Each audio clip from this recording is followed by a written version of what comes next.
Hi friends, చూడండి పాలకూర. మరి పాలకూర అలాగే మ్యాంగోస్ ఎందుకు అనుకుంటున్నారేమో. మ్యాంగోస్ తోని పాలకూర పప్పు చేసి చూపించబోతున్నాం అనమాట.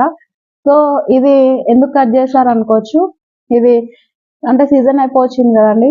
సో ఇది ఎల్లో ఉందా లేదంటే వైట్ ఉందా అని, కానీ పర్లేదు, కొద్దిగా తిని చూస్తే పుల్లగా ఉందన్నమాట. సో అందుకని నేను పప్పులో వేద్దామని డిసైడ్ అయిపోయాను. సో ఇది కూడా ఇలాంటి 2 తీసుకోవాలి. సో పాలకూర 4 కట్టలు తీసుకున్నాను. సో ప్రాసెస్లోకి వెళ్దాం. ఈ వీడియో మొత్తం చూడండి, చాలా బాగుంటుంది. ఎంజాయ్ చేస్తారు రెసిపీ చూస్తూ. మీరు కూడా ట్రై చేయండి, ఖచ్చితంగా చాలా బాగా వస్తుంది. సో ఈ విధంగా మొత్తం కూడా ఒక్కొక్కటి తీసి చూస్తాను అనమాట నేను. ఎందుకంటే ఇందులో పురుగులు ఉండొచ్చు, లేదంటే గడ్డి ఉండొచ్చు.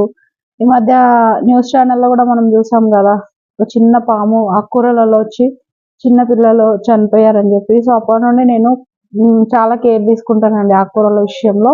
సో మీరు కూడా కొంచెం ఓపిక తెచ్చుకొని ఇట్లా చేయండి. ఎందుకంటే ఇంట్లో అనే టైంలో మనకు కావు కదా. సో కాబట్టి ఒక 5 మినిట్స్ మన కోసం మనం స్పెండ్ చేయడంలో తప్పేం లేదు కదా. సో కాబట్టి అన్ని ఈ విధంగా క్లీన్గా చూసుకుంటూ కట్ చేసుకుంటాను అనమాట.